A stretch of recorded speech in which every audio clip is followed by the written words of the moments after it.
안녕하십니까. 포트탐구 시간입니다. 이번 시간에는 이런 대세 상승기에 우리가 어떤 포트폴리오를 가져가면 좋을지에 관해서 저의 과거 경험을 토대로 해서 여러분께 공유하고자 합니다. 여러분들 지난주 주식시장 급등을 하면서 많이 놀라셨죠? 저도 굉장히 많이 놀랐습니다. 제가 그전 영상에서 상승장 국면에서 횡보나 이런 비펀더멘탈적인 요소로 인한 하락은 좋은 매수 기회라고 말씀을 드렸었고요. 그런 영상들을 계속 올려드렸었는데요. 지금 두 달여간의 횡보 장세가 이어졌었지만 생각보다 빠르게 상승을 했습니다. 근데 그 트리거 역할을 했던 게 결국 대통령이 대주주 양도세 기준을 이전과 같이 유지한다 것이 좋겠다라고 하면서 주가가 크게 움직이는 상황이 됐는데요. 그럼 그 전에 이런 상황들을 유발했던 정치권이나 정부는 무엇을 했는가 하는 좀 아쉬움이 많이 있습니다. 그래서 어쨌든 국민들이 실망하고 투자자들이 눈에 보이지 않는 손실을 볼 수밖에 없는 그런 상황이 됐었는데요. 이런 것들이 어떻게 보면 우리나라의 디스카운트 요인이었다라고 저는 여전히 생각을 하고 있습니다. 하지만 지금은 이제 이런 것들이 개선이 됐기 때문에 좀 긍정적인 측면으로 바라봐야 될 것 같고요. 이제는 펀더멘탈 쪽으로 집중을 해서 볼 수가 있을 것 같습니다. 그럼 이제 지금 상승 국면이 과연 대세 상승 국면인지는 조금 더 파악을 해봐야겠지만요. 어쨌든 지수가 전고점을 넘어서고 신고가를 갱신을 했습니다. 과거에 그 신고가를 갱신하며 대세 상승을 갔던 제게 가장 확실하게 기억에 남는 세 번의 장세가 있었습니다. 1999년 IT 버블이고요. 또 2005년부터 2007년까지의 강세장이었었고요. 그리고 또 금융위기 이후 2009년에 강세장이 그런 대세 상승장을 연출했었는데요. 그 과거의 그런 장세들의 속에서 움직였던 시장의 흐름은 역사가 반복은 되지는 않을 것입니다. 하지만 이 상승의 어떤 패턴 이런 것들은 반복적으로 이루어지는데요. 대부분 지수 관련주 대형주들이 먼저 상승을 하고 이어서 중소형주들이 큰 폭으로 상승하는 그런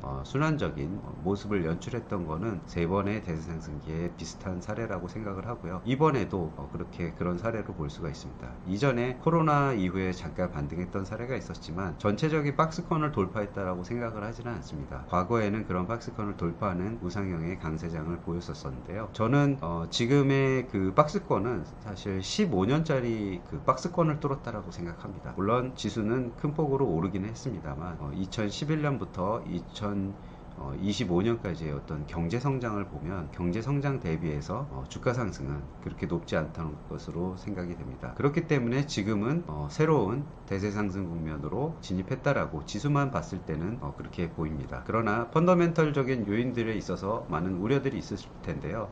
펀더멘탈적인 요인들도 가만히 살펴보면 긍정적인 측면이 많습니다. 첫 번째는 경제 환경의 변화입니다. 경제 환경이 우호적으로 변하고 있는 정책도 변하고 있고요. 특히 가장 영향을 많이 미치고 있는 금리라는 것이 이제 인하 사이클로 다시 내려갈 가능성이 상당히 높아지고 있다는 점입니다.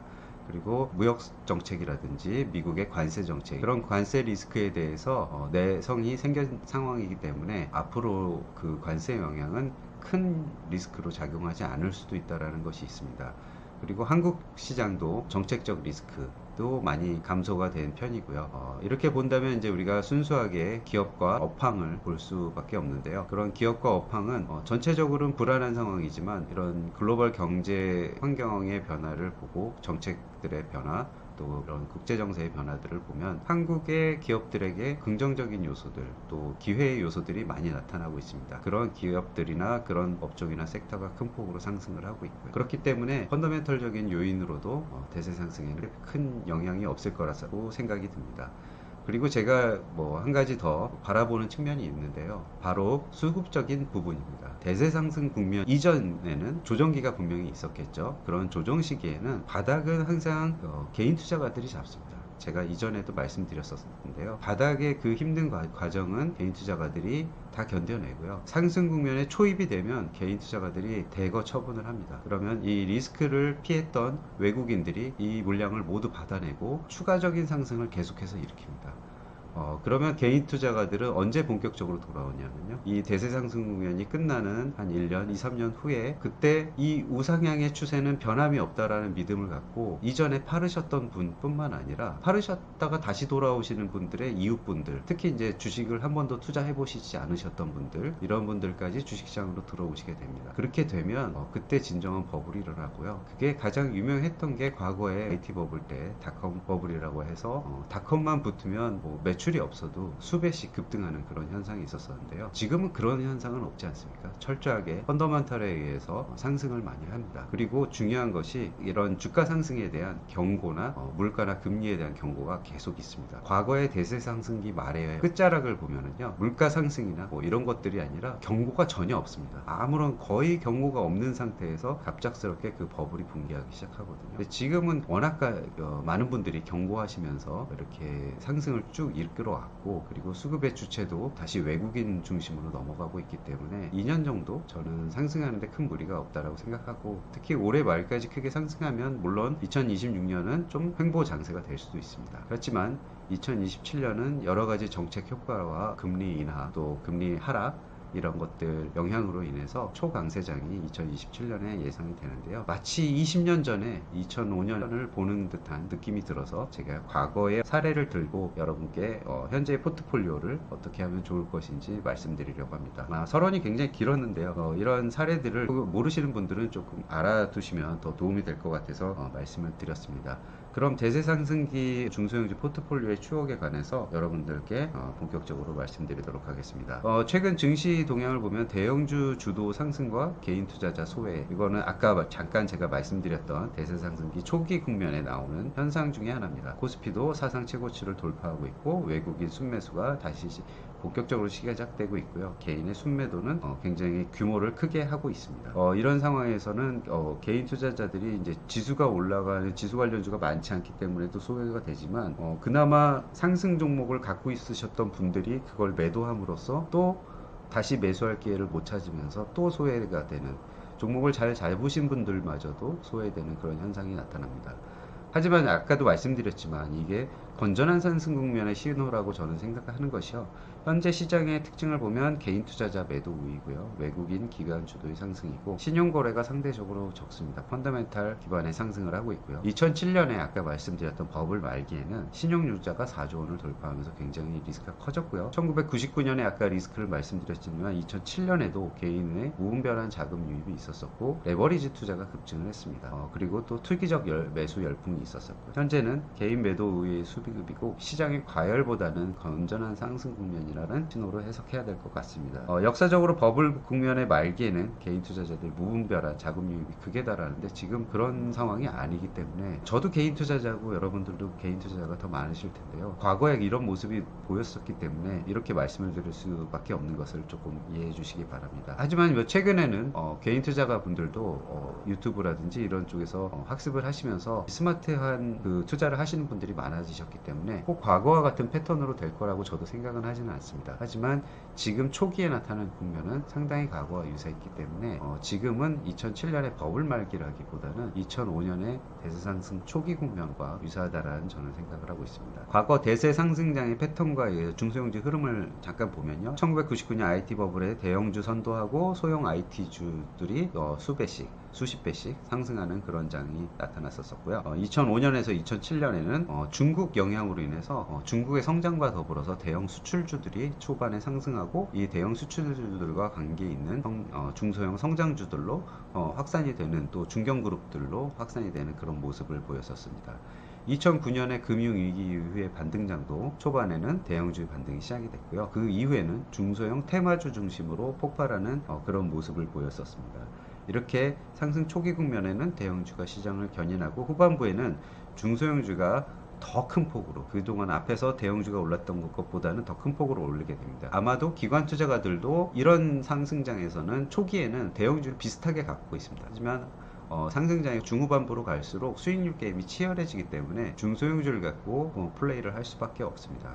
거기에 이제 개인 투자자들이 선호하는 중소형주들이 상승을 하는 불이 붙기 시작하면은 버블까지 분명히 이어지기 때문에 아마 그런 중소형 테마주 폭발이 나타나지 않았을까 생각합니다. 그러면 지금도 그렇게 될 것이냐? 꼭 그러지는 않을 수 있습니다. 하지만 지금 초기의 모습은 지수 관련주들이 먼저 상승을 하고 있는 모습을 보여주고 있기 때문에 과거와 또 유사할 수 있겠구나라는 추측으로 포트폴리오를 구성할 수 있지 않을까 하는 생각을 해봤습니다. 주도 업종의 낙수 효과 사례라고 이렇게 말씀을 드리는 거는 대형주가 상승하면 그 대형주들과 연관 있는 중소형주들이 결국엔 오르기 때문에 그렇습니다. 여기에 오늘 사례로도 보여드린 것처럼 하나오션이나 올해 뭐 108%, 현대중공업도 122% 이렇게 많이 올랐죠. 그리고 이런 대형주에서 최근에 조선기자재 중소형주로 매기가 옮겨가면서 기자재주들이 급등을 하고 있습니다. 세진중공업이나 뭐 동방성기, 동성화이텍, 성광밴드 등이 52주 신고가를 갱신하면서 초강세를 보이고 있거든요. 성광밴드는 제가 역사적인 사례로 말씀을 드리려고 하는 가장 중요한 회사 중에 하나입니다. 이때까지 제가 말씀드렸던 여러 투자 철학 중에서 경영자를 바라보는 또 오너를 바라보는 그런 정성적 평가 요인에 대해서도 가장 큰 영향을 줬던 기업 중에 하나입니다. 이 성광밴도 그 당시에 이제 오너이자 대표께서 직원들을 위해서 주식을 학자금으로 출연을 했다라든지 직원들을 세세하게 살폈던 많은 부분들이 있습니다. 그런 것들을 보면서 직원들의 충성도도 굉장히 높았었고 그러면서 업황도 굉장히 좋은 실적 데이터가 굉장히 좋아지는 모습 그리고 그 앞서서 대형주들의 움직임이 먼저 있었었고요. 조선업의 빅사이클인 뭐 10년 주기 상승이 또 온 것도 있었습니다. 업황과 실적과 또 오너의 경영 철학 이런 것들이 다 맞아드는 저에게는 더없이 좋은 투자 대상이었었고 저에게 좋은 성과를 줘서 제가 펀드 매니저로서 좋은 길을 갈 수 있게 해줬던 그런 여러 종목 중에 또 성광밴드가 있습니다. 이 성광밴드의 뭐 차트가 마치 지금 차트처럼 보이실 것 같은데요. 이거는 2008년에 차트입니다. 제가 처음 샀던 때가 이제 2005년 봄으로 기억을 하고 있는데요. 그 전에 보면 이제 700원, 800원대 이렇게 머무르던 주가가 갑자기 급등을 하기 시작합니다. 그래서 800원대에 있던 것이 2,400원, 300원대까지 이렇게 올라가게 됩니다. 이러면은 보통 한 3배 정도 올랐기 때문에 오랫동안 갖고 계셨던 분들이 다 초반에 팔게 되죠. 그리고 이렇게까지 상승하면 이제 매물이 다시 쏟아지게 됩니다. 3배 정도 올라가게 되면 저 주식을 사야 되나? 그때 봤었었는데 내가 이 가격에 내가 어떻게 사? 이렇게 생각하실 수가 있어요. 하지만 저는 이때 늦었지만 이렇게 조정을 받는 국면에서 이 회사에 대해서 공부를 하게 됐고 피팅 업체가 2회사밖에 없었기 때문에 둘 중에 하나 사실을 고르는 거였는데 저는 성광밴드를 택했고요. 근데 이때 2,000원대 뭐 이렇게 있던 주가가 사고 나서 또 물렸어요. 그래서 뭐 이렇게 2,000원 아래로 내려가기도 하고 그러면서 잘못 샀나 하고 좀 걱정도 되기는 했었었는데 이때가 마침 이제 대세 상승장 국면으로 올라오는 때였었습니다. 그런데 개인 투자가들 많이 팔기 시작하니까 뭐 저도 좀 흔들리기도 하기도 했었었는데 오히려 충분한 물량을 확보를 했었었고요. 그래서 2,000원 아래에서 쭉 확보를 했던 주가가 2005년 4월, 5월 정도였고요. 그래서 이게 주가가 상승하기 시작하고요. 2006년 횡보장세였지만 이 중소형주는 굳건하게 올라갑니다. 그래서 2006년을 넘어서서 2007년 대세 상승 말장을 가면서 더욱더 큰 폭으로 올라가게 됩니다. 2,000원대에서 4,000원, 5,000원 이렇게 올라가면서 2만원대까지 또 올라가게 되고요. 결국에는 7년 11월에는 이제 39,000원 거의 4만원에 육박하는 기억이 있는데요. 성광밴드는 이렇게 좋은 기업을 안겨줬던 그런 회사였었고 경쟁력이 있는 회사입니다. 지금 모습을 보면 이거는 현재의 차트입니다. 공교롭게도 아까 봤던 뭐 그런 모습의 차트하고 유사한 것처럼 보이긴 하시겠지만 그때 고점이 39,800원이었는데 올해는 38,800원을 찍고 지금 다시 또 조정을 받고는 있습니다. 그리고 올해 초의 모습을 보면 만원대에서 한 3배 정도 올랐죠. 3배 정도 오르면 아까도 제가 800원대에 있던 게 2,400원 뭐 갔을 때 이걸 사야 되나 고민했다고 말씀드렸던 것처럼 거의 2005년에 초기의 모습과 지금 모습 약간 유사하다고 볼 수가 있습니다. 그러면 우리가 2027년까지 상승장을 혹시 생각하시고 계시다면은 지금 좀 많이 오르기는 했지만 여기서 한 번 정도 조정을 받게 돼서 뭐 장기 이평선 위쪽에 한 3만원 초반 이렇게까지 내려간다면 또 다시 한번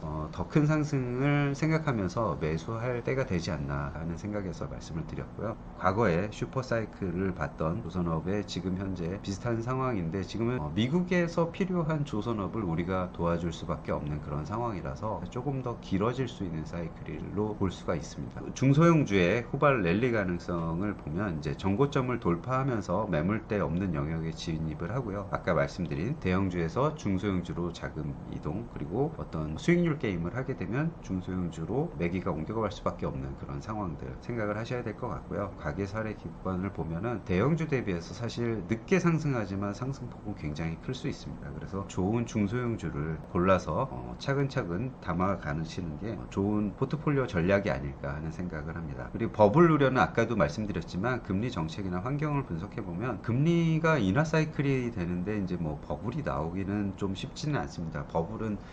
버블이 계속 이루어지기 때문에 금리를 계속 올려가죠. 금리를 계속 올려가면서 금리를 너무 많이 올려서 이제 버블이 깨지는 그런 상황이 벌어지게 되는데요. 지금은 여러 가지 여건상 금리를 내릴 수밖에 없고, 그러면서 금리 인하 사이클로 갈 거라고 생각을 하고 있어서 중소형주 성장에 유리한 환경이 조성되는 분위기는 이루어지지 않는가라는 생각을 하고 있고요. 또 정책 리스크도 국내적으로 보면은 양도소득세, 대주주 유권 완화 등이 주식시장 활성화에 큰 영향을 주고 있기 때문에 이런 기업 규제 리스크와 반시장 정책 기조가 크게 완화되면 환경은 충분히 조성될 거라고 보고 있고요. 펀더멘탈도 기업 실적이나 이익 모멘텀이 회복되면서 주가가 뒷받침되고 있기 때문에 환경적으로는 버블 우려는 그렇게 높지 않다라고 보시면 되지 않을까 생각하겠습니다. 중소형주 향후 이제 포트폴리오 전략을 보시면 매출 성장 중심으로 접근을 하는 것이 좋지 않을까 생각합니다. 아무래도 성장하는 중소형주에 급하게 돈이 몰릴 가능성이 많기 때문에 대세 상승장 국면에서는 중소형주 비중을 점진적으로 늘리면서도 공격적으로 이런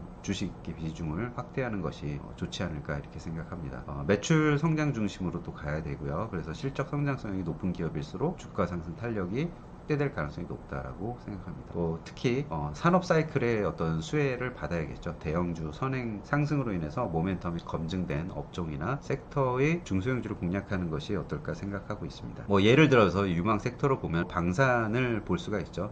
방산을 보면 이제 뭐 우크라이나 뭐 전쟁으로 인해서 시작된 거였지만 한국이 정말 정밀한 그런 방산 제품들을 만들고 납기도 너무나 잘 빨리 마르기 때문에 이런 그 방산 산업이 수혜를 보고 있는데, 이런 쪽에서 중소형주 협력업체로 주가 상승이 확산되고 있죠. 뭐 S&T 다이나믹스라든지 뭐 이런 강한 경쟁력을 보유한 중소형 업체들이 상승을 하고 있습니다. 그리고 유망 투자 세트는 당연히 이제 원자력이나 전력이나 에너지 관련 쪽이면은 한국의 한 경쟁력을 갖고 있다라고 보시면 될 것 같습니다. 미국에 필요한 전력 산업인데요. 지금 강자가 뭐 몇 개 없습니다. 제조업 강자는 한국, 일본, 중국이라고 볼 수가 있는데, 이런 원자력 쪽은 한국이 더 월등한 능력을 갖고 있고, 또 중국은 뭐 이미 미국과 배제되어서 할 수가 없는 상황이기 때문에 한국의 수혜가 계속적으로 이어질 것으로 생각이 됩니다.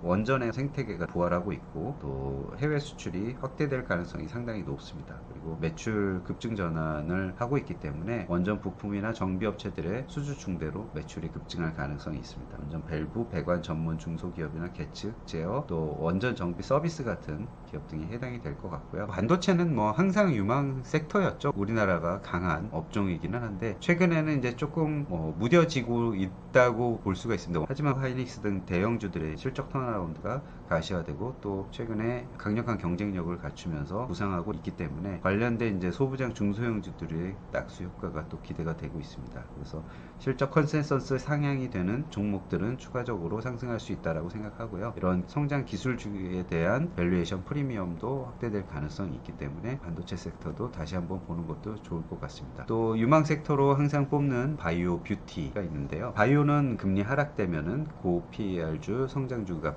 부각이 되면서 추가적으로 큰 폭의 상승을 이끌 가능성이 있는데, 이런 혁신 신약 파이프라인을 보유한 회사들은 어떤 글로벌 빅팜들의 어떤 매출이라든지 성장을 도와줄 가능성이 있기 때문에 중견 바이오 기업들을 발굴해서 투자하시는 것도 좋을 것 같고요. 화장품 뷰티 쪽은 이런 글로벌 한류가 확산되는 거에 수혜를 많이 보고 있습니다. 꼭 화장품만 아니라 최근에는 라면도 그렇고요. 이런 한국에 대한 문화와 연결된 엔터도 가능할 것 같은데, 그 한류 확산과 연관된 기업들도 유망 섹터라고 볼 수가 있을 것 같습니다. 그리고 또 증권주에서도 대형 증권주들이 이미 많이 올랐죠. 그래서 중소형 증권주들도 따라가고 있는데 그런 거래 등급이 증가를 하게 되고 앞으로 이렇게 증권 지수가 계속해서 올라가거나 또 중소형 증권주들도 레버리지 효과가 나올 것으로 보고 있고요. 그러면서 향후에 IPO 활성화가 이루어지게 되면 증권 업종의 수익이 증가하게 되면서 증권주도 유망 섹터가 아닐까라는 생각을 하고 있습니다. 워낙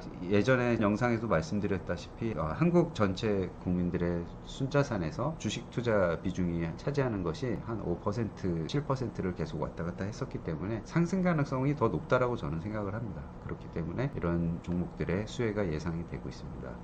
매출 성장 중심을 공격적인 포트폴리오를 하자는 게 오늘 여러분께 말씀드리는 내용이고요. 성광밴드에 아까 말씀드린 교훈이라든지 이런 것들을 봤을 때 지금 주가가 많이 올랐다고 낙심하거나 그러시기보다는 이 상황에서 향후에 업황이라든지 실적이라든지 이런 것들이 더 강세가 될 수 있고 또 증가할 수 있는 이런 기업들을 찾아서 적절한 조정 시점에서 꾸준히 매수해 나가시면 아마도 중장기적으로는 큰 수익을 다시 확보하는 그런 좋은 시절이 오지 않을까 하는 생각을 합니다. 제가 이전 영상에서 과거에서 얼마 전 1, 2주 전을 뒤돌아보면 좋은 기회였지 않을까 하고 회고하지 않을까 하는 그런 생각을 말씀드렸던 것처럼 앞으로 2027년의 시점에서 우리 지금을 바라본다면 그냥 조금 많이 오른 거구나 이렇게 생각할 수도 있을 것 같습니다.